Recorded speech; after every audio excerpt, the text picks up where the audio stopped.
but that was, you know, kind of a starting point. That was 2008, I think. Yeah. And it's just gone from there. Just kind of done slightly longer stuff. And 2011, I came over here to do Lakeland 100. I was still obviously living in Ireland, and I just loved it. You know, it's a great race to do, to see what the lakes is. You know, you go through like most of the well-known valleys, and I just fell in love with the place and wanted to come and see about living here for a while and, you know, try it out. And eventually, you know, the start of 2013, moved here for a year, then went back. I was in the police and the guards, went back to work, and then managed to get an extended career break and came back, and I've been here since. So and because you did Lakeland 100 then. Yeah, in 2011. Yeah. You then did it again because the second time the second time did you win it? The first time I did it, I ran about 105 miles, and I reckon I ran about 102 miles with Adam Perry. Like the whole way around, and we just got on pretty well. We were moving roughly the same pace. And, just had a great time. So we were joint third actually. Right. That day, and the following year then came over and was second with a friend of mine from Ireland. Two of us finished together as well. And it wasn't until 2015 then I managed to win it. That was when I was living here, and like everything just sort of went fairly well that day. And, you know, did all right, but I suppose still quite a way off Terry's time. So, but I suppose I don't know, is it because it's in the lakes, and I just really like the way Mark organises the event, and he's a good guy obviously, and his event is you know, absolutely brilliant. It's like be hard to replicate what he's got now. It's like an extended family of people who keep coming back every year, and I just love it, and that's why I have done it. You know, I think I've finished it 4 times and DNF twice as well. And actually won my first year. I entered it. I didn't actually come and do it. I was injured, and that was way back in 2010. So so that before I'd done, say, Tour de Jance, that was the longest race I'd done. You know, and I felt like to try the Wainwrights, I needed something in between the two, if you know what I mean. Like, I think Wainwrights was just that bit too out of my reach to even be thinking about trying, until I had something else a bit longer than something like the Lakeland 100. So that was me thinking with Tour de Jance, you know. I wanted to try something like that. And maybe those, like you say, it took you 2 times to learn it, but actually those 2 times actually did lead to the experience, that kind of that fitness, that mental strength, all those different things that kind of culminate to the kind of journey to the Wainwrights. Like I think it's very hard to do something like a 100-mile race, which is roughly, you know, it's probably within a 24-hour period to do, and then to go from that and think, right, I'm going to have to do this thing that's going to potentially take 7 days. It's too much to sort of, it's too big a jump to make, I think. And so something like Tour de Jan sort of filled that gap. It was 4 days. It was non-stop, obviously, so you had all the sleep deprivation. You had the issues maybe with your stomach over the course of that amount of time, and so I think it worked really well. As a kind of that's not the reason I first did Tour de Jan. I wasn't thinking I need to do this before I do the Wainwrights, but it's sort of, after I'd done it once, I did kind of think, oh well, maybe the Wainwrights might be something to try, and I put it off for another year and went and did Tour de Jan again. So so, and within that time you've also, you kind of touched on earlier when you were kind of said, when you were doing your curling, you went to the gym. Hurling. You kind of did hurling. Curling's just stuff for like people in their 60s. Maybe you'd be better suited to that. I don't know. Maybe but you kind of went to the gym. You kind of realised you weren't doing the right kind of exercise and stuff. And I know that you are now really into kind of movement, and I think your running style is a very smooth and efficient one. Is that a style that you feel you've always had, or do you think that it's kind of developed over time?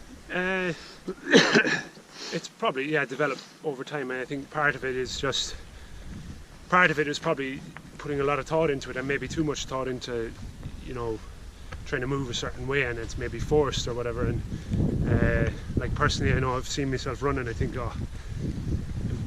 because I've been 14 stone and not really a runner's build, I just always look a bit shit when I'm running, but yeah, I've probably worked out a way to sort of conserve energy, I guess, or just conserve my legs even. And it seems to work okay. But I think some of that's come from just miles, you know, doing more mileage and then realizing, well, you know, you almost find the most efficient way to move, or at least you improve how efficient you are. You know, I think there's always a lot of room to improve more, but like certainly, it's like, you know, they talk about, you know, this ultra shuffle or whatever, like the sort of a cross between walking and running. You know, it's like a jogging basically, and I think that, like, some people would say, well, no, there's a certain way to run, and it looks like this, you know, X, Y, Z. And I think some of those people maybe haven't done a 100-mile race or 200 miles or multiple days, and until they have, maybe it's very difficult to actually understand. You know, you've got this biomechanical perfection in your head, and you think this is how we must all move, but it needs to be in context. Like, if you're doing a 200-mile race, then, like, maybe you shouldn't be moving like this really fluid, beautiful looking 10k runner, you know what I mean? Like, I mean, that just, it's not efficient, like, over that course of time. If you look at someone like Yanis Kouros, has all the world records for like 24 hour, 48 hour, 72 hour, all these massively long track races and road races, and I think he's got the Spartathlon record as well. And if you look at him running, he doesn't look like he's running like a runner, smooth marathon runner or whatever. He's got this shuffle-like run that's really, really, really suited to what he's trying to do. And it doesn't fit the bill of this, like, mid-foot striker, forefoot striker, any of that bollocks. Yes, I was going to touch on that, because I was going to say, where, you know, as a runner yourself, as a coach, do you get people coming to you saying, look, you know, because I personally, I feel I run like a cart horse. I'd love to be Carl Bell. Smooth, and, you know, my visions in my head is running like Carl. The reality is, this clumpy cart horse that forces his way along, that tries to think light thoughts, but it doesn't happen. Well, for anyone, for anyone who knows Carl or has seen him run, well, like, that's what would be great for us to be able to do. Like, like watching him run, it's just like, that's how we should run. But just for people who don't know, Carl's, he's the British fell champion, has been for the past few years, and he's just amazing. He's worth watching, isn't he? Just how amazing. It's just really, really nice to look at, and I wish I moved like that, but obviously I don't. And you know,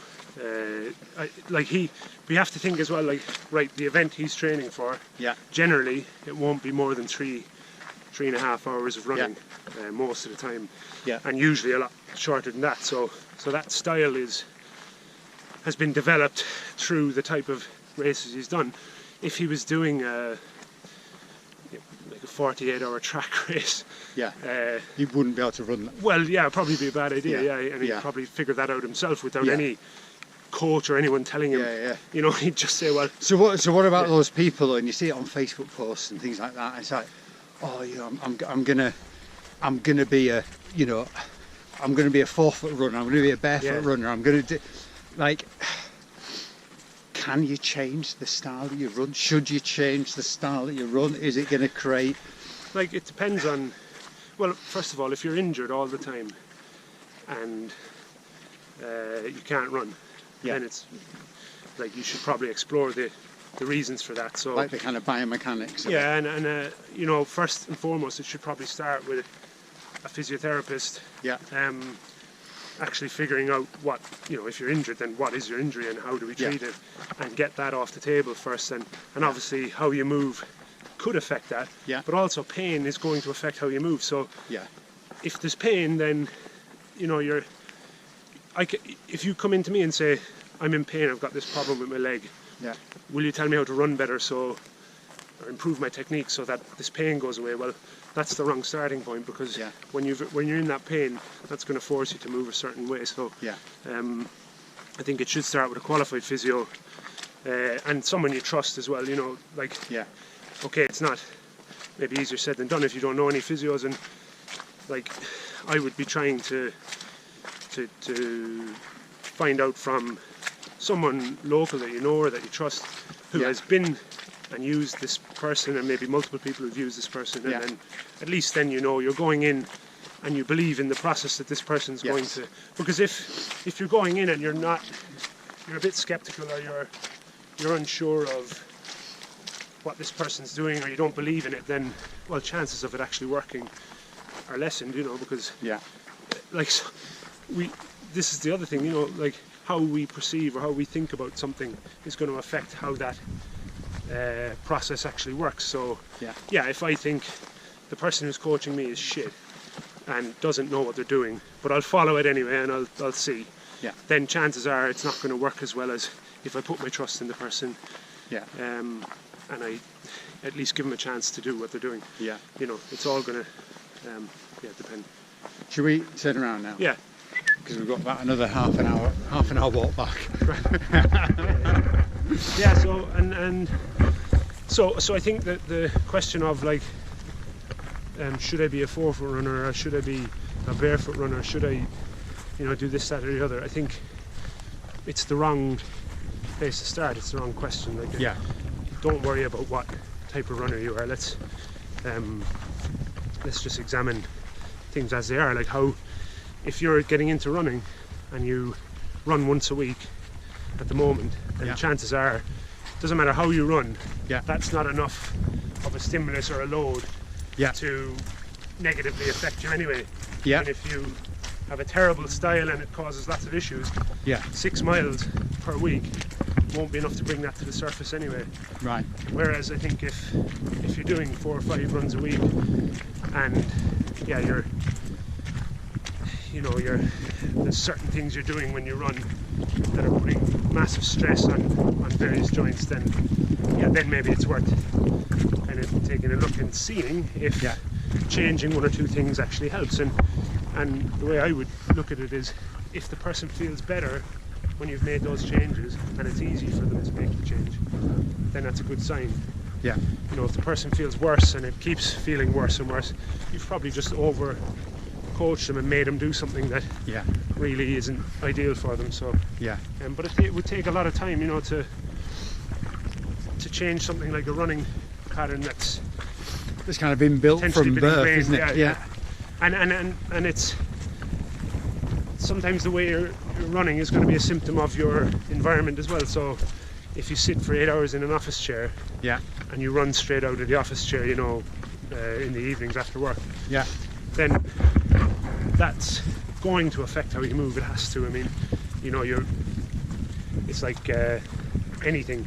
If you spend 8 hours doing a thing, you'll get pretty good at that thing. So sitting makes you really good at sitting. And to be good at it, all the muscles and soft tissue and stuff around it need to adapt to that position. And that's a very, very I suppose precarious position to be going from, like 8 hours in an office chair every day into a run. You know, it's exact opposite of what you need. You need to be nice and extended at the hip and the thoracic spine and all that crap. So you basically need to be trying to get up regularly. And what about kind of standing desks and all that kind of stuff? Yeah, like I I mean, the thing about a standing desk is if you stand in the one position, it's still same issues. Yeah. You know, you're going to start to favour one leg over the other. And your hips are going to get sore, and it's a massive change to the body as well to do 8 hours of standing if you've only been sitting. Yeah. But I think a stand-up desk where you can have a stool, a higher stool. Yeah. Get up, change your position, keep changing. Yeah. Like, even if it's, I don't know, it might be as convoluted as setting an alarm for every 20 minutes to just change where you're sitting, or walk to the water cooler or whatever it is in your office, or just go somewhere and do something else that gives the body a different input, and I think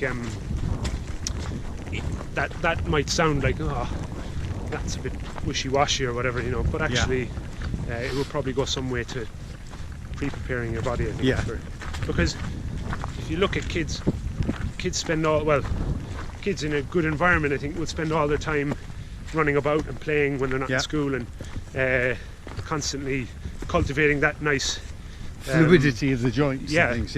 So you don't need to send a kid to a bloody Pilates class or yoga class or whatever. Like, they're getting enough movement usually throughout the day to counteract any of that stuff, and then obviously then secondary school or uni or full-time work comes into it, and that's when we start to develop these problems. I mean, it's not rocket science, is it? Like, I think if you go from being active for 5-6 hours a day to basically nothing, all these changes like weight gain and soreness and aches and pains, they're gonna come into play, so how you get around that problem, well, I guess you have to be a little bit inventive, and create an environment in your workspace that encourages a bit of movement at least, and then start to think about what you're doing before you run. Like, are you going straight from the car or the office into a balls out run? Like, that's a surefire way to hurt something. There's it's very difficult to say, well, just do this, like, everyone's got their own schedules and whatever else. But at least being aware that, right, this is probably not a good idea, sat here for 8 hours and then going running. You need to come up with some sort of a system where you can keep moving a bit more throughout the day, and then just prep the body a little bit before you run as well. So where do you kind of sit on the, or do you think it's very much on the individual and the kind of distances and the type of running people are doing, but like, where do you kind of sit on kind of mileage and things like that for kind of runners? Because like, we're predominantly off-road runners, aren't we? But I kind of know a fair amount of kind of road marathon runners, and it seems to me that even though possibly some of the races that we would do are kind of like longer and more frequent, even possibly, we seem to do less mileage in a kind of training week than, say, a marathon runner would do, who's maybe only doing 2 or 3 marathons tops. So, well, I think if you're training for a marathon, there's a lot of research and trial and error and stuff that's been accumulated over the years from coaches and sports scientists and physiologists, and we've got a fairly good idea of how to train for a marathon. And using stuff like pacing rather than another metric to work out intensity works really well for marathon running, because in general, I'm saying, people are training for a flat-ish road marathon, so working out paces and stuff works really well, and you can kind of control your training that way. But if you come onto the hills and pacing goes out the window, because you're going uphill it's different, you're going downhill it's different, it's counting miles is less relevant, because obviously a mile uphill is much different to a mile on the flat. So really, I don't think it's good to think about, or it's not ideal to think about mileage unless you're calibrating it against other mountain mileage, you know what I mean? Your own experience in the hills. So time is probably the easiest way to come up with working out what we'd call mileage. So hours spent running is probably a better way of doing it in the hills. And then instead of pacing, like, you can use rate of perceived exertion to come up with a intensity scale, or even although it's not perfect, like heart rate might help with some people, because although there's issues with using heart rate, like what I found with using it with certain people, I think it does help to control their effort, where they're so kind of discourages them from pushing too hard all the time. Yeah, so like if you've got someone who's maybe slightly less experienced, and they've come from, they've only got 3 hours a week to train. Every time they go out, they hammer it. That's a recipe for in the long term anyway, for disaster, because you're not developing that nice aerobic base that people talk about. And so getting those people, first of all, working out where roughly they should be in terms of heart rate zones or intensity. If you work that out fairly well, then at least you know that, right, when a run's meant to be easy, you must stay under this heart rate. And yes, we have to allow for like the heart rate monitor being shit, or malfunctioning every so often, but by looking at where that roughly sits and feeling what that feels like, you can start to rely less on that heart rate monitor then. And what it does is like some people just need something tangible to see in front of them, like a number that they don't go above, and that does help with some people who are less experienced about in terms of controlling intensity. And obviously it isn't perfect, and I wouldn't use it with everyone, but it works with some people, and so that's probably a good way of measuring intensity. And then I think obviously it depends on the individual as well, about in terms of how much mileage you should be doing. Like if you look at through all endurance sports, so rowing, swimming, cross-country skiing, mountain running, cycling, and although I'm talking about the elite side of things, volume is what works. Like there's no one at an elite level in those sports doing CrossFit to get better at their sport. Like they just don't, unfortunately. Low mileage and CrossFit, or low mileage and trying to get around the high mileage thing, actually it doesn't work. It might work in the short term for someone who's a bit less experienced, but if you want to cultivate like longevity in your running or cycling or whatever it is, you've got to run. Unfortunately, like you have to start to build up that mileage, and but at low intensities, you need plenty of that easier stuff. And like there's a American physiologist, he works in Norway, Stephen Seiler, and he coined the phrase polarized training, and basically saying 80% of the runs you go and do in a week should be that lower intensity easy, and then 20% should be classed as harder. So rather than saying, right, 80% of my actual time running is easy and 20% of it is hard, because that would still be a lot of hard running, he's talking about actual runs. So like if you do 5 runs in a week, then at least 4 of them should be easy, and that would only leave one some sort of a session, whether it's like a hill reps, whatever, and then that particular run, only part of that is hard. So it might end up being that, like, in terms of the time you train, 95% of it's actually easy, and only 5% is hard, and like that's very difficult for people to get their heads around. It's like, well, what am I doing? I'm not even training. Well, I'm just... and as well, Strava segments, all those things impact on how you attack a run, or you can't help it, can you? It's like, and look, like, I'm just as guilty as other people, you know what I mean? Like I go a little bit too hard sometimes when I shouldn't, and but I'm only saying, like, if we're looking at what seems to work and has worked time after time after time, it's that sort of massive base of easy, and then go hard. You know, so it's like, in other words, polarized, so like one end of the spectrum to the other, and then obviously there's lots of, you know, nuance to that then as well. You know, what type of hard is hard, and you know, what type of sessions you're doing. But like that's the principle. Depends on lots of different things. What are you training for and whatever else. So and I suppose